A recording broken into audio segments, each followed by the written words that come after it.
Class जैसा कि last class में हम डिस्कशन कर रहे थे कि long form of periodic tables के क्या क्या फ़ायदे थे, ठीक है, क्या क्या एडवांटेजेस थे, उनके क्या क्या फ़ायदे थे, हमने ये चीज़ देखा था, ठीक है। अब क्या है ना, इस क्लास में हम देखेंगे कि long form of periodic table के क्या क्या डिसएडवांटेजेस हैं, ठीक है, उससे क्या क्या नुकसान है, ठीक है, कैसे क्या क्या उसमें नहीं बताया गया, ठीक है, या फिर prediction of period and group, ठीक है। जैसे आप मान लीजिए, अब मान लीजिए हमने उसके डिफेक्ट्स पढ़ लिए, ठीक है, हमने उसके प्रॉफिट एडवांटेजेस पढ़ लिए long form of periodic table के, हम डिसएडवांटेजेस पढ़ेंगे। अच्छा, डिसएडवांटेजेस पढ़ने के बाद हम क्या डिस्कस करेंगे? हम डिस्कस करेंगे ना कि कैसे हम किसी भी एलिमेंट का ग्रुप या किसी भी एलिमेंट का पीरियड हम कैसे क्या कर सकते हैं, गेस कर सकते हैं, कैसे पता लगा सकते हैं, ठीक है। उसके बाद हम देखेंगे कि पीरियोडिसिटी क्यों आ रही है, ठीक है, पीरियोडिसिटी क्यों मिल रही है, और मिल रही है तो उस पीरियोडिसिटी का क्या मतलब है, ठीक है। ये चीज़ हम इस लेक्चर में डिस्कस करेंगे, ठीक है। चलिए, अच्छा, आज के लेक्चर में क्या दिया हुआ है ना हमारे,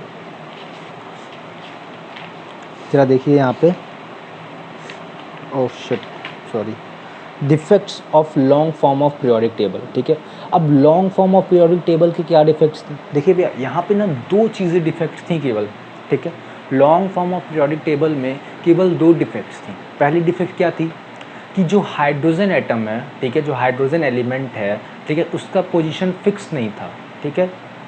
देखिए क्या है ना कि हाइड्रोजन, हमने आपको स्टार्टिंग में भी बताया कि हाइड्रोजन एटम क्या करता है, अल्कली अर्थ मेटल की भी प्रॉपर्टी शो करता है, ठीक है, एक इलेक्ट्रॉन देने वाली प्रॉपर्टी, ठीक है। उसी तरह क्या करता है वो, इनकी प्रॉपर्टी भी शो करता है, क्या बोलते हैं इसे, हाइड्रोजन्स, ठीक है, नॉन मेटल्स की प्रॉपर्टी शो करता है ये, ठीक है। अभी अगर दो दो प्रॉपर्टी शो करे तो इसको दो जगह तो रख नहीं सकते हैं, ठीक है। तो इसको क्या किया गया कि long form of periodic table में अल्कली अर्थ मेटल के साथ, सॉरी, अल्कली मेटल्स के साथ रख दिया गया। अच्छा भैया, अल्कली मेटल्स के साथ रख दिया गया तो इसका मतलब इसकी प्रॉपर्टी कैसी है, अल्कली मेटल जैसी है, जो कि था नहीं, ठीक है। तो अब क्या हुआ, यहाँ पे एक पहला डिफेक्ट इनका ये आ गया, ठीक है,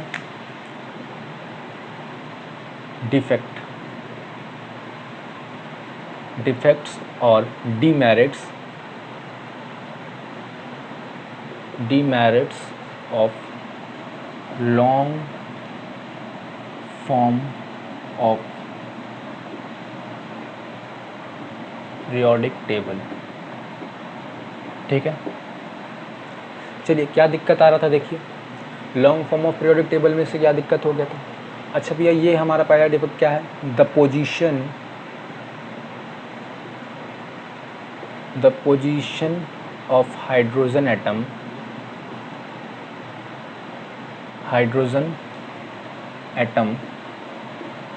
is placed with alkali metals, but it also resumes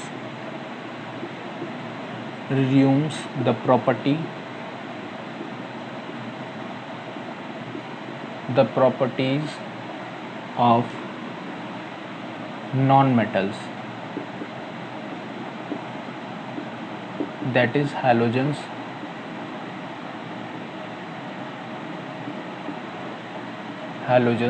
ठीक है, ठीक है। when it is with alkali metals,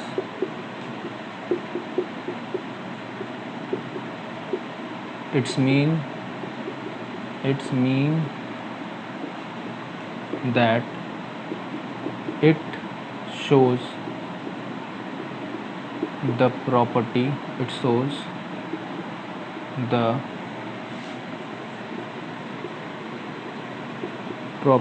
of metals,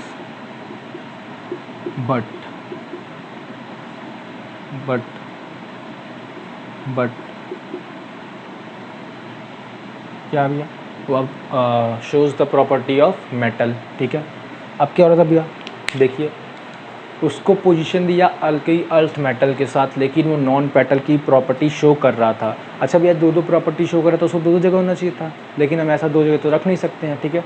तो उसको अल्कली अर्थ मेटल के साथ रख दिया। तो ये उनका पहला डिफेक्ट आ गया, ठीक है। ये उनका पहला डिफेक्ट आ गया कि कैसे आपने उनको अल्कली अर्थ मेटल के साथ रख दिया, ठीक है।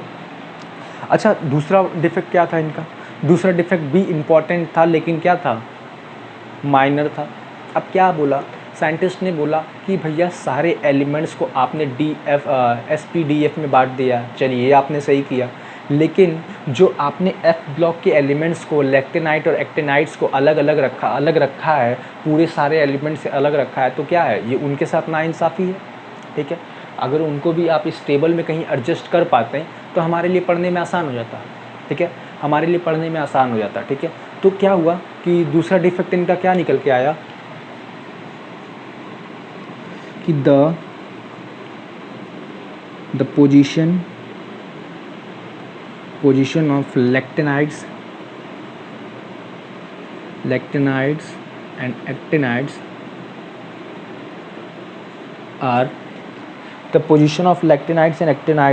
Are have been accommodated in the main body of the, ठीक है, the position of lactinide and actinides are the position of lactinide and actinides are not accommodated in the main body of long form of periodic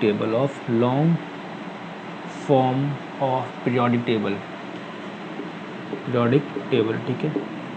अब भैया जो हमारे periodic table का main था, आप उनके साथ लैक्टिनाइट और एक्टिनाइट्स को नहीं रखें, ऐसा क्यों था, ठीक है, इसके लिए क्या रीज़न था, ठीक है।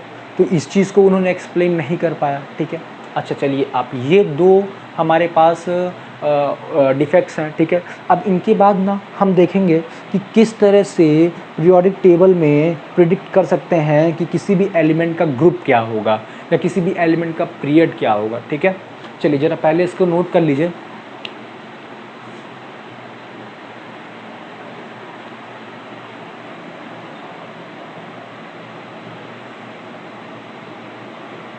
अच्छा, ये नोट हो गया, ठीक है। मैं इसको इरेज कर रहा हूँ, ठीक है। हम लोग आगे बढ़ेंगे, प्रेडिक्शन ऑफ, ठीक है। इसको मैंने लिखवाया क्यों पता है? क्योंकि ये चीज़ें ना लोगों के दिमाग से, बच्चों के दिमाग से निकल जाती है, ठीक है। इसीलिए इसको लिखवाने का रीज़न था कि इसे आप भूलें ना, ठीक है।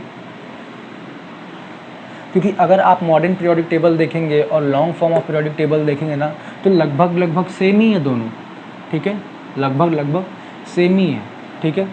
तो अब क्या करना है, उन दोनों के बीच में हमें डिफरेंसेस भी तो जानने हैं ना, तो इसलिए इनके डिफेक्ट्स लिखने ज़रूरी थे, ठीक है। अब देखिए हमारा अगला टॉपिक क्या है। अगला टॉपिक है prediction of group and period of an given element, ठीक है।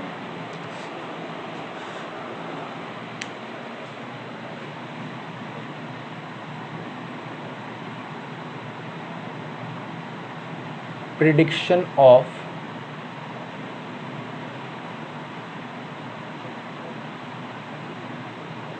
पीरियड, ग्रुप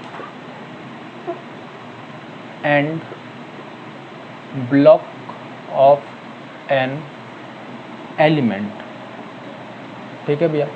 अब क्या करना है, हमको प्रिडिक्ट करना है कि अगर कोई एलिमेंट x है, ठीक है, तो उसका पीरियोडिक में पीरियड कौन सा होगा, ग्रुप कौन सा होगा और ब्लॉक कौन सा होगा, ठीक है। चलिए अब इसमें यहाँ पे कुछ पॉइंट्स लिखा हुआ है, ठीक है, मैं पढ़ रहा हूँ। द पीरियड, ग्रुप और block of an element can be predicted from the electronic configuration of the element, ठीक है। अब क्या इसमें बोल रहा है ना कि आपको अगर किसी भी एलिमेंट्स का पीरियड या ग्रुप या ब्लॉक जानना है तो सबसे पहले उसका इलेक्ट्रॉनिक कॉन्फ़िगरेशन आपको जानना पड़ेगा, ठीक है। अच्छा, इलेक्ट्रॉनिक कॉन्फ़िगरेशन जान लेंगे तो कैसे कैसे होगा। चलिए इसमें एक पॉइंट लिखते हैं हम लोग, ठीक है। To find the period, group and block of a given element, first you should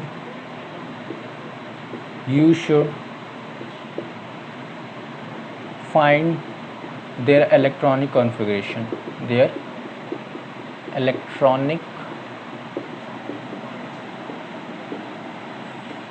electronic configuration, ठीक है। अब हमें भी इसका इलेक्ट्रॉनिक कॉन्फ़िगरेशन जानना पड़ेगा। फिर इलेक्ट्रॉनिक कॉन्फ़िगरेशन जानने के लिए अब हम 3 4 पॉइंट्स लिखेंगे, ठीक है। अच्छा, पीरियड फाइंड करना है तो क्या होगा, the period of the element corresponding to the principal quantum number of the valence shell, ठीक है। अब क्या है, टू फाइंड द पीरियड, अब हमें अगर मान लीजिए पीरियड फाइंड करना है, ठीक है, तो उसका हमें प्रिंसिपल क्वांटम नंबर जानना पड़ेगा। क्या, कि कौन से शेल में लास्ट इलेक्ट्रॉन जा रहा है, ठीक है, कौन से सेल में लास्ट इलेक्ट्रॉन जा रहा है, ठीक है।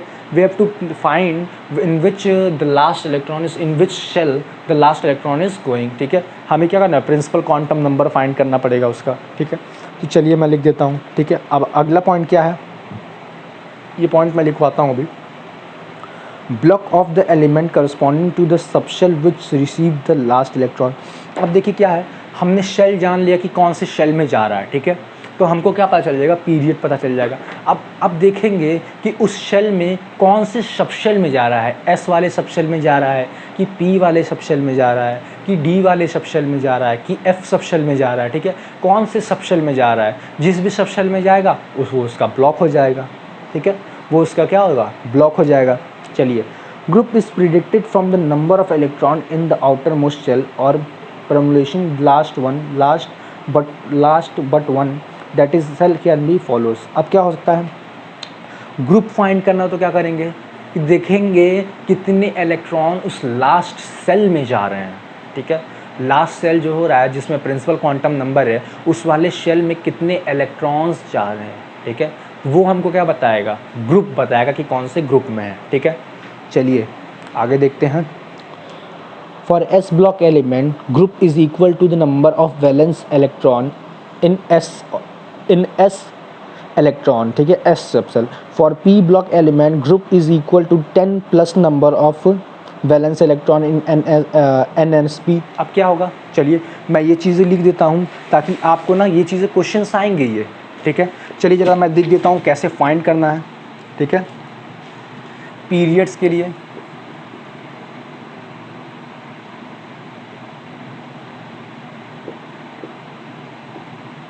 period of the element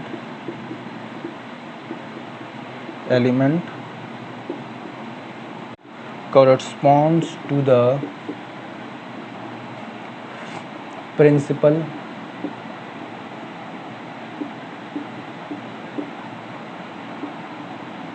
quantum number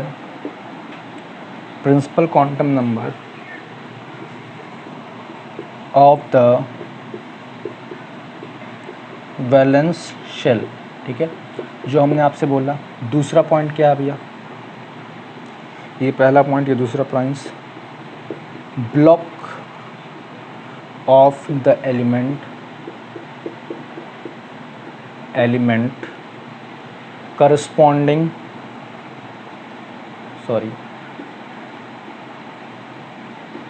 corresponds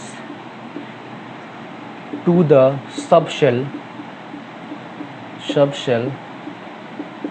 in which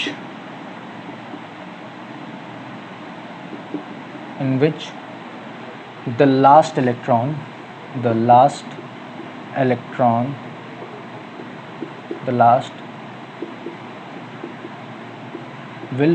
should be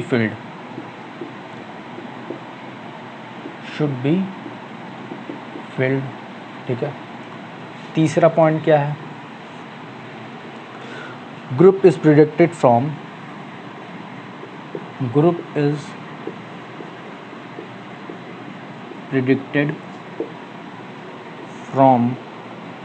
the number of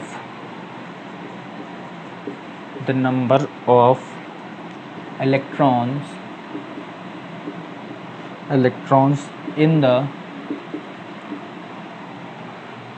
outermost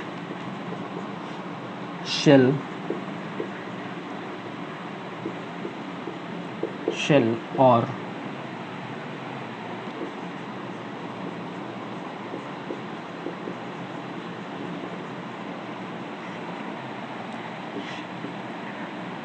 intermediate cell as follows।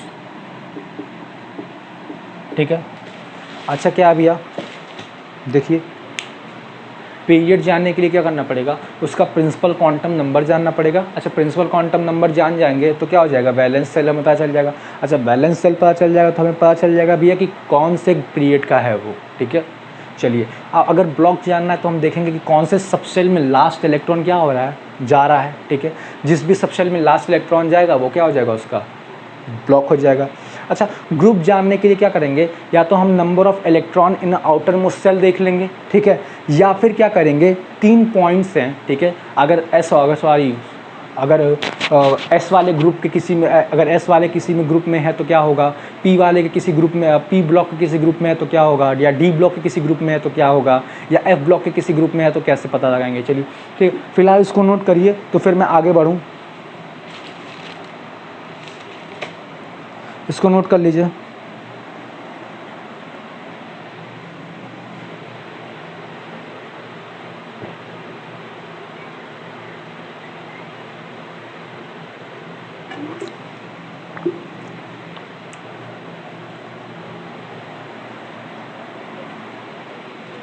चलिए ये नोट हो गया।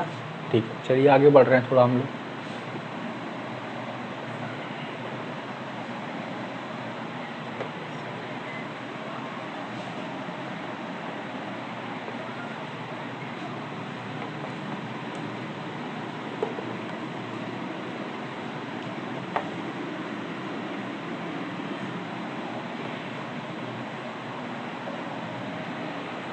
चलिए भैया देखिए क्या बोल रहा है, फॉर एस ब्लॉक, मैं लिख ही देता हूँ। ठीक है, इसको पढ़ने से कोई मतलब नहीं है।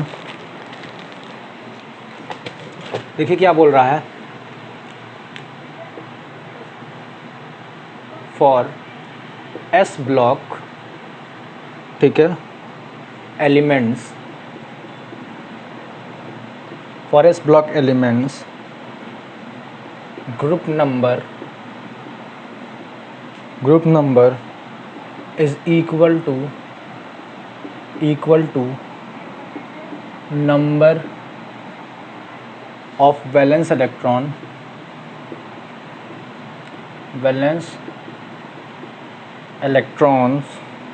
that is ns electrons। ठीक है, ns वाले ब्लॉक में, ठीक है, सबशेल में कितने इलेक्ट्रॉन्स जाएंगे उससे डिसाइड हो जाएगा। ठीक है, फॉर, ये पहला, ये दूसरा, for P block elements,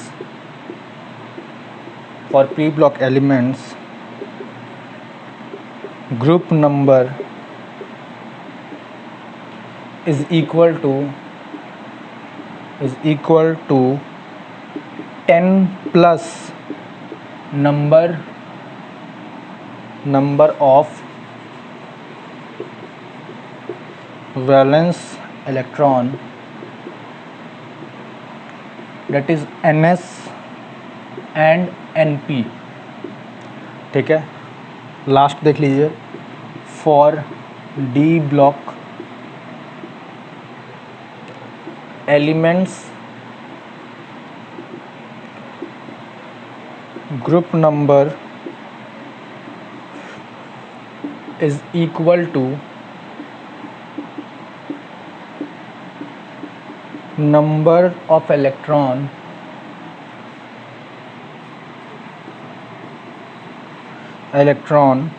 in n-1 and ns subshell. ठीक है, अब क्या हो गया, इसको क्यों लिखा है, इसका क्या मतलब है। ठीक है, ये समझते हैं जाइए ज़रा। ठीक है, अच्छा देखिए क्या है, फॉर एस ब्लॉक एलिमेंट, जो एस ब्लॉक के एलिमेंट्स हैं, ठीक है, उनका ग्रुप नंबर क्या होगा, equal to the number of valence electron in N S electron. ठीक है, अब जो एन एस सबसेल है उसमें जितने इलेक्ट्रॉन्स भरे जाएंगे वही क्या होगा, नंबर ऑफ ग्रुप होगा, किसके लिए, एस ब्लॉक के एलिमेंट्स के लिए होगा। ठीक है, for P block elements group number is equals to क्या होगा 10 plus number of valence electron in NS और NP ऑर्बिटल। अब क्या होगा NS ऑर्बिटल में जितने इलेक्ट्रॉन होंगे और NP ऑर्बिटल में जितने इलेक्ट्रॉन होंगे उन दोनों को ऐड करने के बाद क्या करेंगे 10 से उसमें 10 ऐड कर देंगे तो क्या हो जाएगा पी ब्लॉक के एलिमेंट के लिए क्या हो जाएगा ग्रुप नंबर निकल जाएगा। ठीक है, अच्छा डी ब्लॉक के एलिमेंट्स के लिए क्या करेंगे ग्रुप नंबर क्या होगा उनके लिए is equal to the number of electron filled in N-1 and NS subshell. ठीक है, N-1 S and NS subshell में जितने इलेक्ट्रॉन्स आएंगे वही क्या होगा इनका यहाँ पे D होगा। ठीक है, क्या होगा भाई उनका ग्रुप नंबर हो जाएगा। ठीक है, तो ये चीज़ समझ में आया। ठीक है, अब क्या भैया इन्हीं चीज़ों पे आपके कई क्वेश्चंस आएंगे। ठीक है, क्वेश्चंस क्या आएंगे ठीक है उसे भी डिस्कस करेंगे, फिलहाल इसको नोट करिए।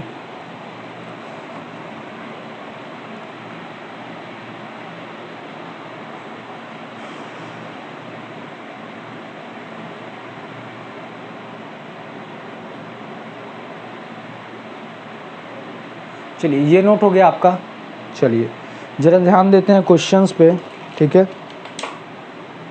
मैं इसे रेज कर रहा हूँ। ठीक है, ठीक है, चलिए ज़रा आगे बढ़ते हैं थोड़ा सा।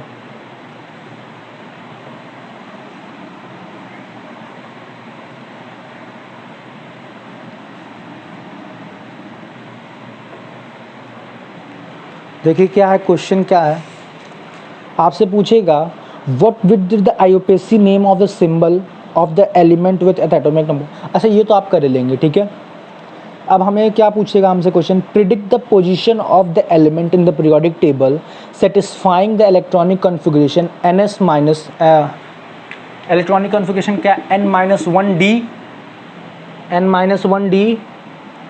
1 NS2 for N is equals to 4। ठीक है, N इज इक्वल्स टू 4 है। ठीक है, अच्छा देखिए क्या ये जनरलाइज्ड इलेक्ट्रॉनिक कॉन्फ़िगरेशन है।